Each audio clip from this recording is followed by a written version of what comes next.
Hello and welcome to India Today. I am Sanjay Ponnappa. And this is Maruthi Acharya, and today we are here to react to the trailer of Dhurandhar 2, The Revenge, one of the most anticipated films of 2026. The excitement around the first part is only still not over. I am still watching it on Netflix, and part 2 is already here with a loud noise. And this is the first promotional material because I don't think I will consider teaser as a promotional material. It's the post-credit scene they just put it.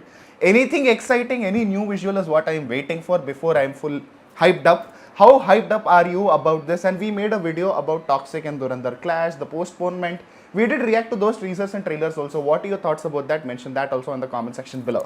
Excited? Yes, now that the clash is averted, it's like a huge weight has been lifted. All of us just can root for one film and show and shower love for one film at a time, and let's do that. Yeah, before getting into the details, this is the first, we are trying something different. We will get to you soon why we are doing this. In one line, if I have to explain the trailer, there is a dialogue, the very famous dialogue from Dhurandhar, right, which is ye naya Hindustan hai.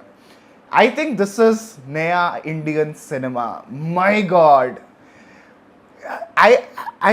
I am just literally out of words because I am so excited for the film. Because see, the action, the way the trailer is cut, the portions, the flashback, how are they going to handle what will happen after Rahman Dakat, how is he here, and there's that one shot where that emotional expression standing behind the pillar, right? That shot is just peak Ranveer Singh. The reason why I like Ranveer Singh so much is that shot. So a lot of things, but I am really excited about the drama because beyond all the noise, all the action, all the masculinity, all the patriotism, everything, it is a great drama. The reason why Dhurandhar 1 is so successful is because it is a beautifully executed drama, and this trailer also promises that there is more drama, there's more characters, more depth. I am just mind blown of what are the possibilities. I am excited for the action. I'm drama. We are going to get enough of it with the almost 4 hours runtime that is being speculated. So I am excited for the action. The action needs to be there. You guys better not pull off another, Dhurandhar 1 where you promise so much action in the trailer and then do not deliver it. Keep it for the second part. I hope you have it all for the, whatever is there in the trailer and even more action should be there in the film, and that is what I'm totally excited for. We saw Hamza, we saw what sort of, monster he can be, but also we saw how he could, control himself, keep him grounded, keep him, be a spy.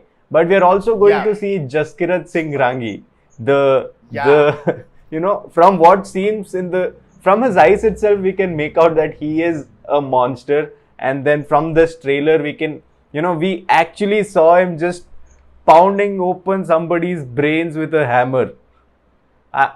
It was crazy, and it seems like that too is going to take a major portion of the screenplay where they introduce us to the, real Hamza. Who is this Jaskirat? Where did he come from? What is his backstory? Why was he on death row? All of these will also be explored is what I think. Which is why they said introducing Jaskirat Singh Rangi, and I feel like there's going to be a proper formal introduction. Excited for all of that. How much of that is going to connect with the main storyline, which is where Dhurandhar is happening? Is there a connection between his rage and what he is doing right now? Is there a reason why he is so devoted to this particular mission? All of that is what is making this film more and more exciting. Yeah, and the portions where, again, the grey area, right, after the way they have ended Dhurandhar 1, the best thing for me is how they tried to take the Rahman Dakat angle a little psychological. So are they going to explore that angle? How are they going to link that? As Rahman Dakat still going to be there as this, haunting thought for Hamza is one thing, and second thing is how, I'm just thinking, what if he is really getting, how is he climbing, I told in many of the videos, right, without even the angle of India versus Pakistan, the drama that they have built of somebody who's an outsider and what he can do in a society like Liari, in a gangster world like Liari, where he will actually rise and become the Dhurandhar. So that portion is also very exciting. Again, there's that shot where Sara Arjun's character is showing a gun. Is it to Ranveer Singh or is it to somebody else? What is that angle? How is Sanjay Dutt, and that one dialogue of Madhavan where he's like Hosla, and then they immediately cut to Hamza's character trying to climb. Oh, I think Aditya Dhar is really good with the filmmaking craft of it and how to create curiosity. I think he should write a book called How to Create Curiosity, because this trailer, Sanjay, is the best example of how to create the emotional impact. Lot of trailers these days are not able, they're able to surprise you, they're able to deliver that wow factor, but curiosity, emotional investment is something that has become extremely rare. And I think with Dhurandhar 1, 2, everything, every promotional material, that excitement. So how to create curiosity, Dhar, I think you should definitely think about writing on that. And if you notice, they still haven't revealed who Bade Saab is, right? There's a lot of talks going around who is going to play that character. Can I? Can I? So we are also waiting for it. It might be a big surprise.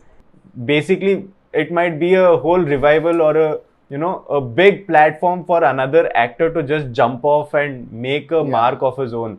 So there's a lot of scope. Another thing is, you can see in the trailer that Ranveer Singh is going across a lot of shapes and sizes.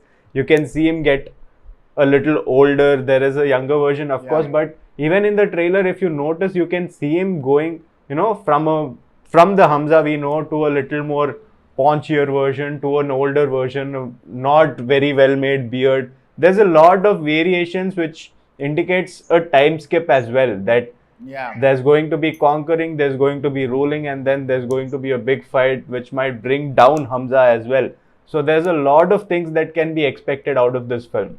This movie has full potential to be the next highest grossing Indian film. Especially the trailer gave me that hope, and I hope it becomes, because every time there is a milestone, that milestone is set for another film to beat it. That is how I look at it, because that is how cinema grows, that is how we grow.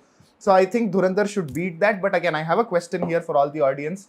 The speculated runtime is 4 hours or close to 4 hours. Again, I am excited. I can sit and watch. It is a drama. It is a very interesting drama. First part also, a lot of people had this thought, but I can watch it. I think, Sanjay, you do also chime in your thoughts. But what do you think about the runtime? Do you think India is ready for a drama like this with such a runtime, or do you think it will have an impact on the audience? 4-hour runtime is definitely something to be worried about, because it is hard to keep people engaged. Again, Dhurandhar, the first part, did prove people wrong with its runtime, which is already quite long. Most people did actually connect to it, but there is still quite a few people who were like, this is too long. By this period, in this time, I kind of started feeling the tiredness. The runtime did run them down.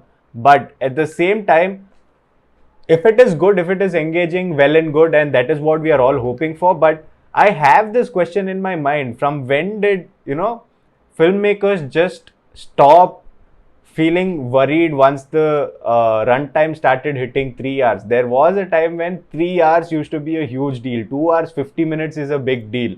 Indian cinema kind of played between the 40-minute mark and the 55-minute mark for the longest time. And when a film, hit that 3-hour mark itself, it used to become a news.